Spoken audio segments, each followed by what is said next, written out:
اسی طرح سے جو ایران کا سستان بلوچستان صوبہ ہے، وہاں پر بھی جو ایک سینس آف ڈیپریویشن ہے، وہاں پر بھی جو ڈفرینٹ ملیٹنٹ آرگنائزیشنز ہیں جو ایران کی سیکیورٹی فورسز ہیں، ایران کی ریاست ہے، اس کے خلاف جو ہیں وہ ایک جنگ لڑ رہی ہیں۔ اب جو دونوں ملکوں کے کنسرنز ہیں، مثلاً پاکستان کا یہ کنسرن ہے کہ جو ایران کا سستان بلوچستان کا صوبہ ہے، وہاں سے یہ جو بلوچ دہشت گرد تنظیمیں ہیں وہ آپریٹ کرتی ہیں، وہاں پہ ان گورنڈ اسپیسز ہیں اور وہاں سے وہ آپریٹ کرتے ہیں، اور کہیں نہ کہیں پاکستان میں یہ خدشہ پایا جاتا ہے کہ شاید جو ایران ہے وہ ان دہشت گرد جو تنظیمیں ہیں ان کو پاکستان کے خلاف بھی استعمال کرتا ہے، اور اس کی جو براڈر اسٹریٹجک ریزنز ہیں، مثلاً ایک جو ریزن بتائی جاتی ہے کہ جو ایران کی چاہ بہار پورٹ ہے، وہ ایران سمجھتا ہے کہ ایک ڈائریکٹ اس کا کمپٹیشن ہے ود گوادر پورٹ، اور تھرو انڈین انوالومنٹ یا ان کی مدد سے اگر بلوچستان کے علاقے میں اگر ایک انریسٹ رہتا ہے، اور خاص کر کے ہم نے دیکھا ہے کہ ماضی میں جو بلوچ دہشت گرد تنظیمیں ہیں وہ خصوصی طور پر چائنا اور چائنا کے جو انٹرسٹ ہیں اور جو سی پیک ہے گوادر کو خصوصی نشانہ بناتی رہی ہیں، تو اس میں ایک تصور یہ کیا جاتا ہے کہ ایران اور بھارت کا بھی اس میں انٹرسٹ ہے کہ پاکستان کا جو بلوچستان کا صوبہ ہے اس میں انریسٹ رہے، تاکہ جو گوادر اور جو سی پیک ہے اس سے پوری طرح سے فائدہ نہ اٹھایا جا سکے۔ وہ الگ بات ہے کہ پبلکلی اب ایران یہ کہتا ہے کہ چاہ بہار پورٹ اور جو گوادر پورٹ ہے یہ دونوں سسٹر پورٹس ہیں، اور اس میں ایک جو حالیہ سالوں میں ہم نے دیکھا کہ ایک ڈیولپمنٹ بھی آئی کہ چین جہاں پر پاکستان کے اندر سرمایہ کاری کر رہا ہے، جہاں پر گوادر پورٹ کو ڈیولپ کرنا چاہتا ہے، وہاں پر وہ ایران کے ساتھ بھی اس کے جو تعلقات ہیں اس میں بہت بہتری آئی ہے، اور ایک جو اطلاع یہ بھی ہے کہ ان دا لانگ رن چین جو ہے وہ چاہ بہار پورٹ سے بھارت کو آؤٹ کرنا چاہتا ہے، دو کہ حال ہی میں اگر آپ دیکھیں جو انڈیا کے وزیر خارجہ ہیں انہوں نے جو دورہ کیا ایران کا، تو اس میں ایک دفعہ پھر چاہ بہار پورٹ والا جو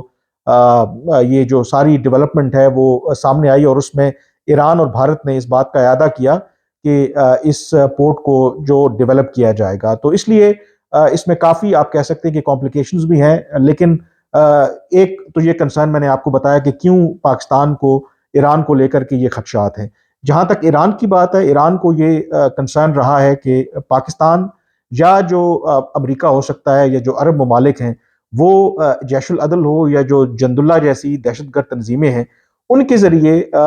ایران کے اندر ایک انسٹیبلٹی کریٹ کر رہا ہے، جس سے دونوں ملکوں کے درمیان جیسے میں نے کہا کہ ایک سسپیشن بڑھتا رہا ہے، ایک ٹرسٹ ڈیفیسٹ رہا ہے، اور ماضی میں دونوں ملکوں نے اس ٹرسٹ ڈیفیسٹ کو کم کرنے کے لیے بارڈر کے اوپر فینسنگ بھی کی، جو اپنا سیکیورٹی کا میکنزم ہے اس کو بہتر بنایا، ہاٹ لائنز اسٹیبلش کی، پاکستان اور ایران کی جو ملٹریز ہیں ان کے درمیان جو ایکسچینجز ہیں اس میں ہم نے اضافہ دیکھنے کو ملا، جوائنٹ ورکنگ گروپ کی بھی بات ہوئی کہ کسی طریقے سے اگر دونوں ملکوں کے سیکیورٹی کنسرنز ہیں ان کو میوچلی جو ہے وہ اس کو حل کیا جائے۔ لیکن ایران کی طرف سے جو 16 جنوری کو پاکستان کے خلاف کارروائی کی گئی، تو اپیرنٹلی وہ تمام جو میکنزمز ابھی ایگزسٹ کر رہے تھے آپ کہہ سکتے ہیں کہ وہ ایک لحاظ سے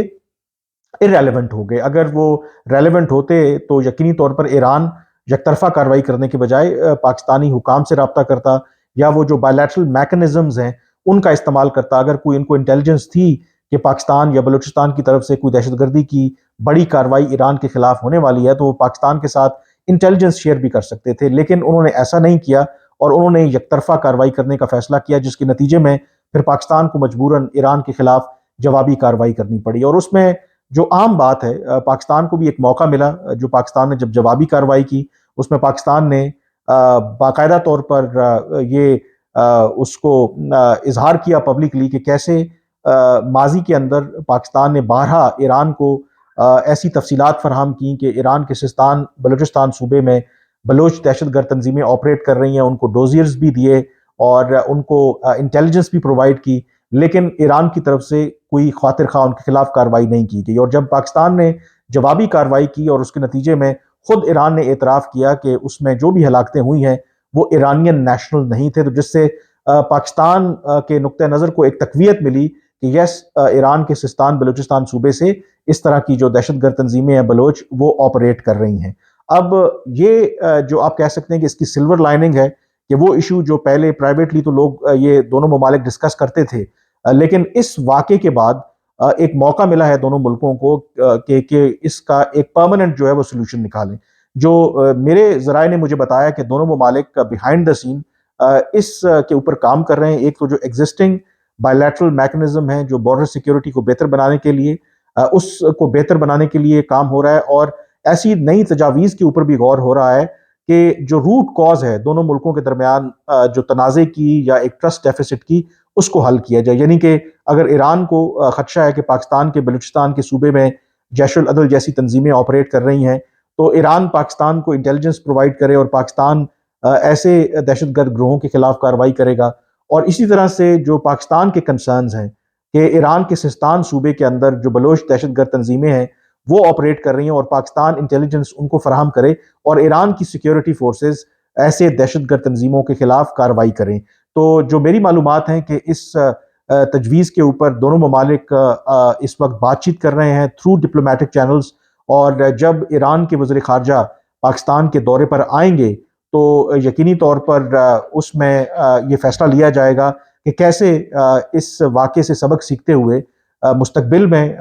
جو کسی بھی اس طرح کے بحران سے بچا جائے. اور اگر دونوں ملکوں میں اتفاق رائے ہو گیا تو یقینی طور پر یہ ایک کافی سگنیفیکنٹ ڈیولپمنٹ ہوگی، کیونکہ اس واقعے کے نتیجے میں جیسے میں نے کہا کہ امیڈیٹلی تو ٹینشن ختم ہو گئی ہیں، لیکن اس کی لانگ ٹرم امپلیکیشنز موجود ہیں، کیونکہ دونوں ملکوں کے درمیان تعلقات میں ایک دراڑ ضرور آئی ہے. پاکستان کو یقینی طور پر ان فیوچر آپ کہہ سکتے ہیں کہ وہ الرٹ رہیں گے کہ مستقبل میں بھی ایران کسی بھی وجہ سے پاکستان کے خلاف اس طرح کی کارروائی کر سکتا ہے. تو اس طرح کے شکوک و شبہات کو ختم کرنے کے لیے یقینی طور پر دونوں ملکوں کو ایسے نئی تجاویز کے اوپر غور کرنا پڑے گا، ایسے میکنزمز اسٹیبلش کرنے پڑیں گے کہ جہاں ایک طرف کسی ایک ملک کو آپ کہہ سکتے ہیں کہ یونیلیٹرل ایکشن لینے کی ضرورت نہ پڑے، اور دوسرا انہی میکنزمز کو استعمال کرتے ہوئے ایک دوسرے کے جو سیکیورٹی کنسرنز ہیں ان کو ایڈریس کیا جا سکے. تو اس کے حوالے سے میں ڈیفینیٹلی آپ کو اپڈیٹ کرتا رہوں گا، لیکن آپ کہہ سکتے ہیں کہ بہت ڈرامیٹکلی ڈیولپمنٹس ہوئی ہیں. 16 جنوری اور آج 22 جنوری ہے. 16 جنوری ایران نے پاکستان کے اوپر یک طرفہ کارروائی کی، 18 جنوری کو پاکستان نے اس کا جواب دیا، اور آج دونوں ملکوں نے